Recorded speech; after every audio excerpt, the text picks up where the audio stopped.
Outlander. He was a crafty fellow, let me tell you. Took advantage of a loophole in our mailing system by opting for guaranteed delivery, then filling in the most obscure mailing address I've ever seen.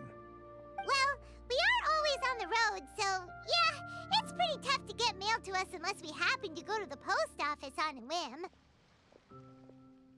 So, what address did that person give you anyway? He just wrote, next to a small, white-haired talking fairy. What? So the address is Paimon? Yeah, exactly, right? And if I'd failed to deliver the letter, I'd have been bound by regulation to compensate him. Really, he got me good. I count myself very lucky that I ran into you here.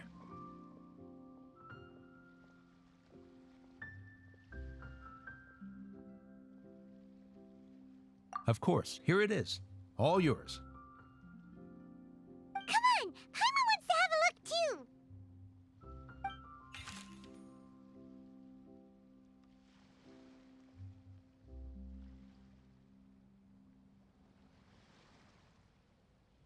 Kaya, huh? So he's here in Sumeru. Now that Paimon thinks about it, Crafty does describe him pretty well.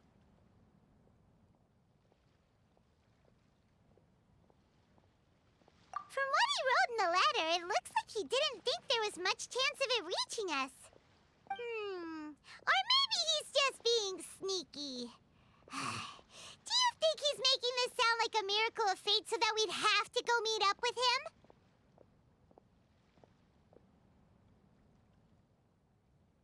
Yeah, you're right. It's always nice to see old friends. The letter says that he hangs out at Jafar Tavern every afternoon. Perhaps we should drop in on him then, huh?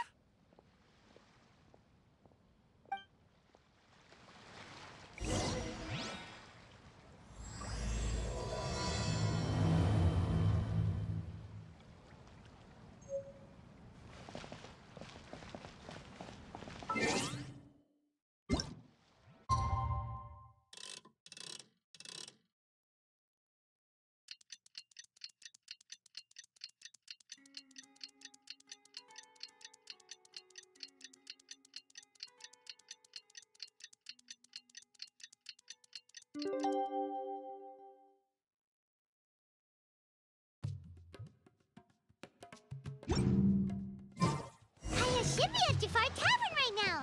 Let's go see him.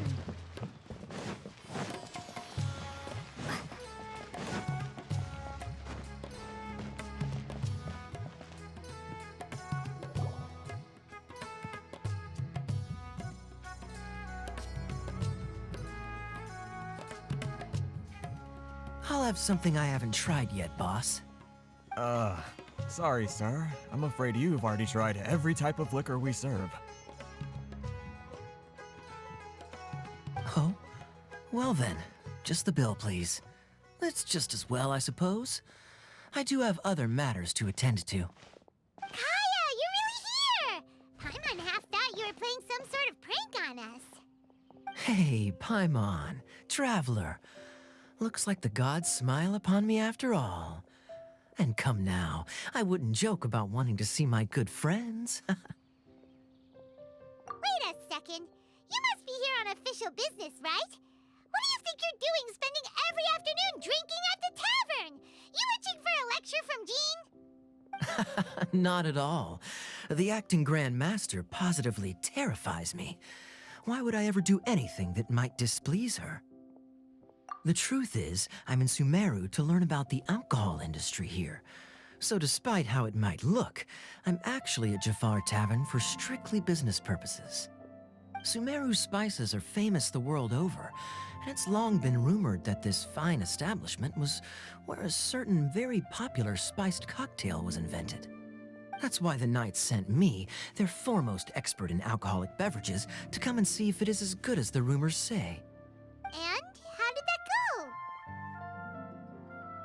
So far, so good. I'm already in talks with some spice merchants in Port Ormos about some potential collaboration. Yeah, that does sound like a great business opportunity. Guess Don Winery and Master D-Luke are gonna make a tidy sum from this one too, huh? Well, let's not get ahead of ourselves. Whether this lucrative opportunity gets passed along to Don Winery or not depends on how nice I'm feeling. Hey! Using your job to settle personal grievances isn't very knightly, Captain! Oh? What makes you say that? Very sharp of you. I wouldn't say I'm familiar, though. I just came here on the sly once, when I was very young. And? Do continue. Do I have to? When I said we could talk about the old times, digging up my past wasn't exactly what I had in mind. Well, all right, since you're so interested. Like I said, I was very young then. Don Winery had only just taken me in. I overheard my adoptive father talk about sending a team of merchants to Sumeru during a business meeting. I'm sure you'll agree that everyone's curious about their roots on some level. And my roots? They're in Conria, which is said to have been located deep underground, somewhere near Sumeru. And so I stowed myself away amidst the cargo, and silently joined the merchant delegation on their trip to Sumeru. But it wasn't long before the merchant delegation received news that I'd gone missing. Their leader promptly found me, and before I knew it, my adoptive father was dragging me back home by the ear. It was a short-lived adventure. Sorry I don't have a more thrilling story for you. Honestly, not much. The only reason I knew that Conria was near Sumeru is because I happened to read that in a book when I was young. My life had less and less to do with Conria as I grew up, and so I started caring less as well. I used to believe that I had inherited some sort of duty from my father. But then I began to wonder.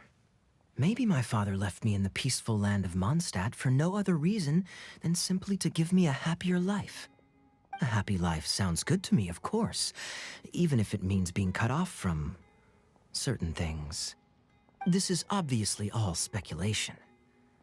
Simply put, I'm afraid that I'm not particularly in the know on this topic. These days, my surname, Tell me, what do you know about the significance of that name, Alberich? Dainsleif? Ah, you've decided to join us. I was wondering how long you planned on listening in. I believe I've seen you before in Mondstadt. Dainsleif, if I'm not mistaken. So you remember me. Then we are already acquainted, Kaya Alberich, descendant of the Abyss Order's founder. Huh? What? I take it that you weren't aware of this until now, Kaya. Or you wouldn't have been so forthcoming with your surname. Oh my. That's quite a lot of baggage for a surname, isn't it? Though I must say, it does confirm an old suspicion of mine. I suppose that was why my father left me in Mondstadt after all. I'm surprised that you take me at my word without the faintest hint of skepticism. Well, perhaps what you told me just happens to answer some questions I carry in my memories. And in any case, I recognize your eyes. You're a pure-blood Conrian, aren't you? Very clever. Forgive me for being direct, but I sincerely hope this new knowledge doesn't change anything. If you've already let go of your ties to the past, then keep it that way. Kaya, you're not involved with the Abyss Order in any way, are you? Hey, hold on now. This conversation has taken a rather sudden turn for the deadly serious. And I'm afraid that as someone from Mondstadt, I'm not accustomed to this sort of atmosphere. So what if I know my ancestry? Do I strike you as the type who would be bound by that kind of thing? Relax. I'll be just as delighted to hunt down the Abyss Order tomorrow as I have always been. Either way, looks like we're out of time. I've got a spice merchant to meet in a minute, so I'll leave the three of you to carry on the conversation without me. Well, all right then. You go do your thing, Kaya. See you around. And Dainsleif, no need to listen in from the sidelines next time we meet. Let me buy you a drink. You don't really trust him, do you, Dane? You're both from Conria, but you get on like oil and water. The fact is, I still do not know him well. It would be meaningless for me to jump to conclusions. But can a person truly be unaffected by their ancestry? This remains to be seen.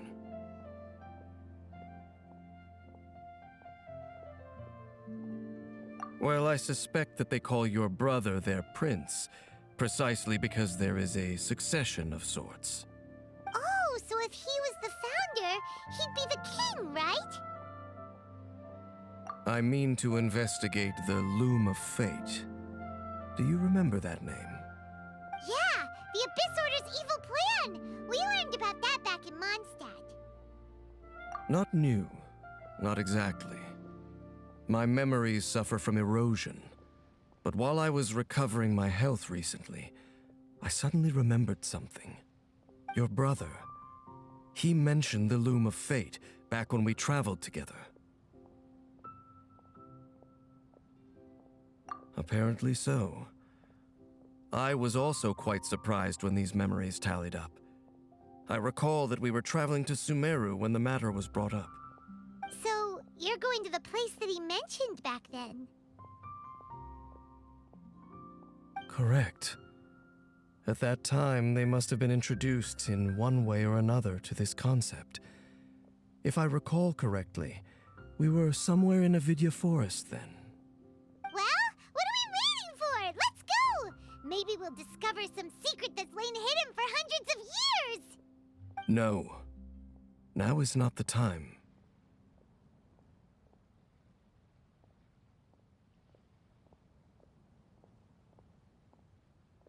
No, it's just... I'm still waiting for my drink. Seriously?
Wait. This place, it's familiar. What about it? It looks pretty normal to Paimon. Was it like this hundreds of years ago, too? Yes. The forest has barely changed from how I remember it. There is very little human activity here after all. Let's search the area and see what we can find.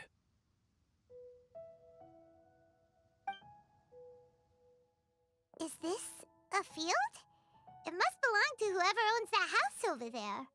But it looks like it's been abandoned for a long time. You could be forgiven for thinking nothing was ever grown here. Or, wait, maybe nothing ever was grown here. It's an extinguished bonfire. Forest rangers, perhaps? Looks like it's been ages since it was last lit. And clearly they put it out carefully to prevent a forest fire, too. That's responsible. Nothing else stands out in this area. All that's left is that building. Come on. Wait, we're just gonna go barging in? What if someone's home? Unlikely. There are no signs of life in this area. We should be able to enter without incident. If you say so. Well, you lead the way then, Dane.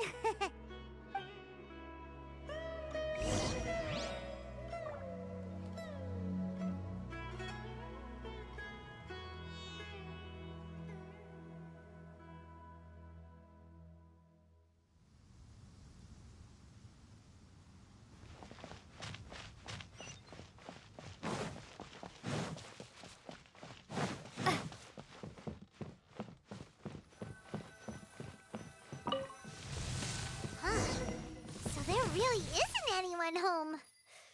Ugh, this place is so dusty. Paimon bets no one's lived here in years. Investigate carefully. We mustn't miss a single detail.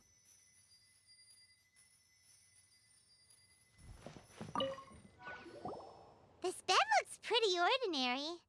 Huh. There's nothing underneath it either. What sort of person would want to live here? It's so dark and damp.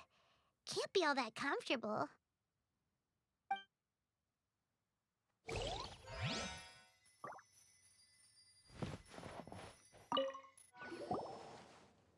There's a box over here. Why don't we open it? And by we, Paimon means you. Paimon's just scared that whatever's inside might bite her fingertips off.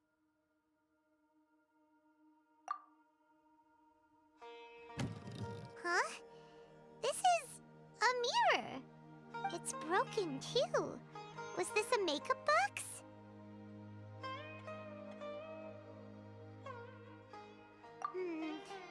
That's kinda disappointing. Paimon was hoping we'd uncover some super big secret, especially after Dane talked this place up.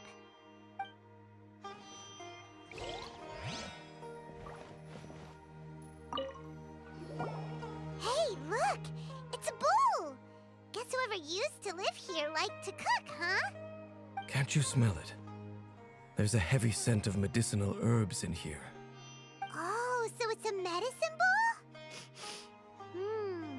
Seems you're right. You've got a good nose on you, Dane.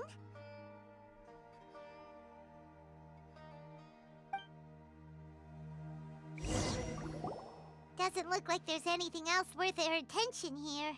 You sure we're in the right place,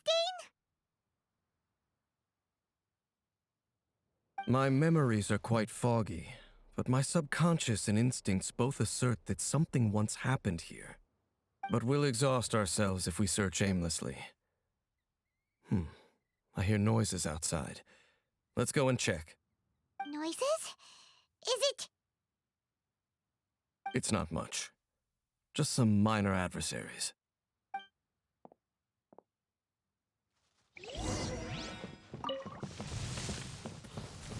monsters? Wow, Dane's ears are sharp, just like his nose. He's in surprisingly good shape for a 500-year-old. Although for someone who's as full of surprises as Dane, it's hardly a big deal. Anyway, let's beat up these monsters!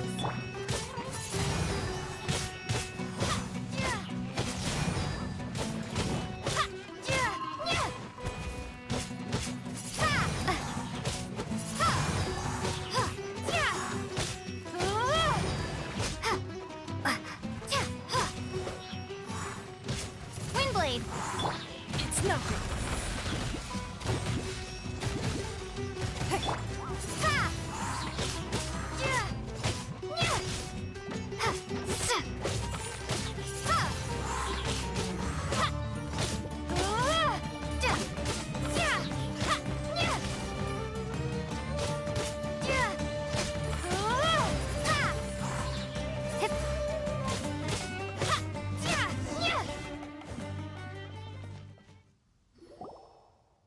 I doubt that the appearance of those monsters was wholly random.